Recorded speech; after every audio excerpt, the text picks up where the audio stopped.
Vamos a resolver la parte C de este ejercicio, en la cual nos piden calcular las coordenadas ecuatoriales locales, es decir, calcular declinación y ángulo horario.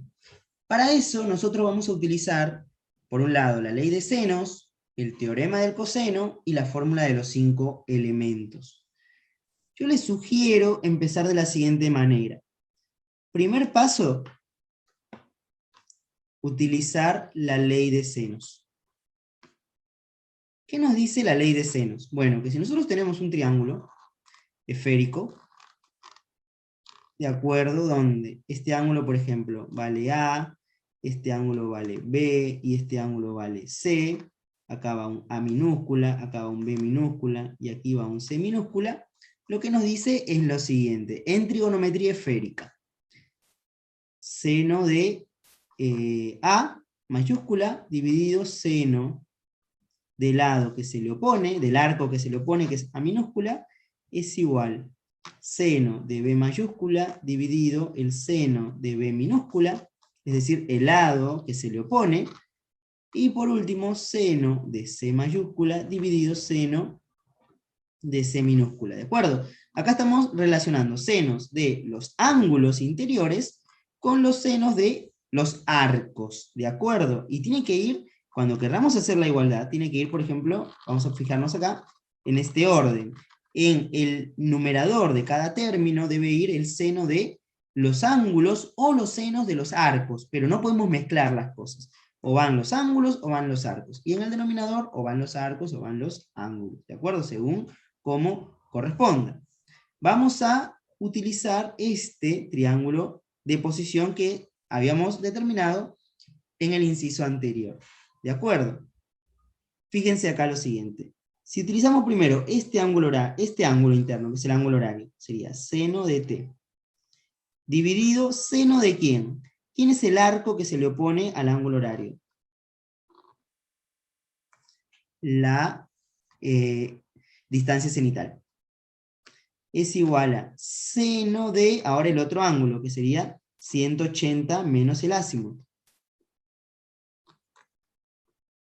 Dividido seno de ¿quién? ¿Quién es el arco que se le opone a 180 menos el azimut?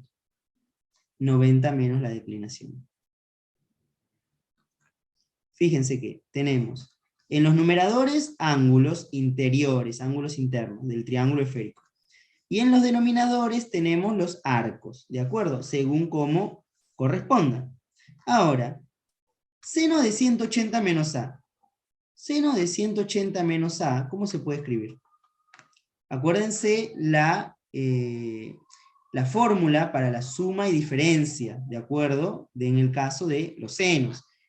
Para la diferencia siempre es seno del primero, coseno del segundo, menos coseno del primero por el seno del segundo. ¿De acuerdo? Acá no va A, acá va 180. ¿Cuánto vale el seno de 180? 0. ¿Cuánto vale el coseno de 180? Menos 1.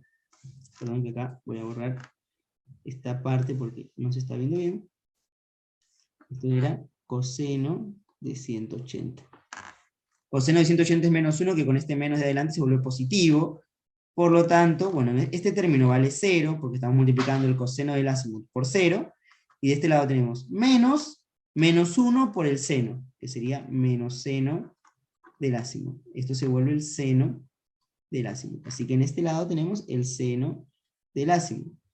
Y en el otro, seno de 90 menos la declinación.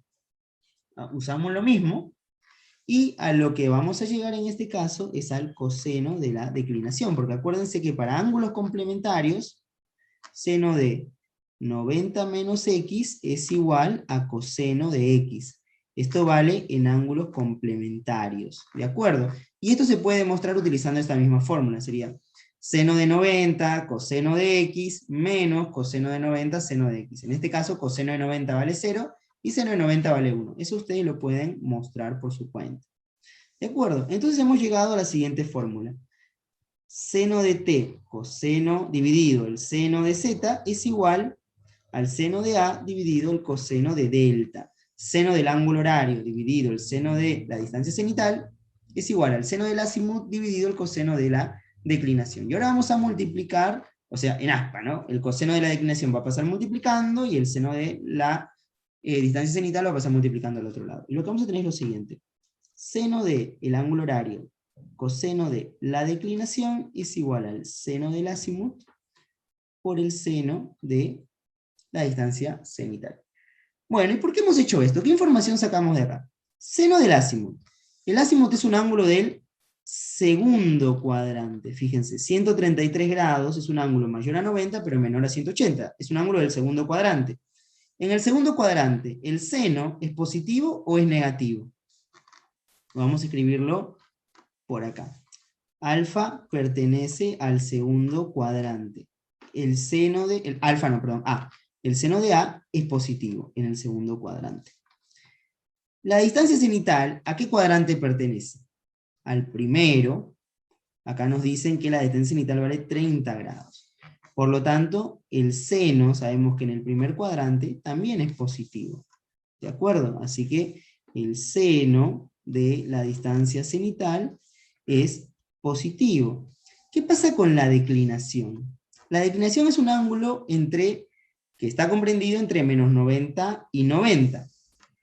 ¿De acuerdo? Por lo tanto, la declinación pertenece al primer cuadrante o al cuarto cuadrante, porque está entre menos 90 y 90. Para los ángulos negativos, entre menos 90 y 0, eso es equivalente a decir que está en el cuarto cuadrante, y entre 0 y 90 está en el primer cuadrante. Y sabemos que el coseno en el primer cuadrante y en el cuarto cuadrante siempre es positivo, ¿de acuerdo? El coseno en el primero y en el cuarto cuadrante siempre es positivo. Por lo tanto, esto tiene que ser positivo. Y fíjense lo siguiente, ¿qué pasa con el seno del ángulo horario? De este lado de la ecuación, algo positivo multiplicado por algo positivo siempre es positivo. Y en este término tenemos un factor que también es positivo. ¿Cuál será el signo del seno del ángulo horario? Si el seno del ángulo horario fuera negativo, tendríamos algo negativo por algo positivo, eso da negativo. Pero acá tenemos que el resultado debe ser positivo.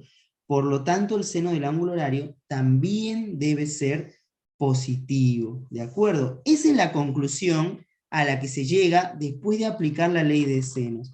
La ley de senos lo que nos permite es determinar cuál es el signo del seno del ángulo horario.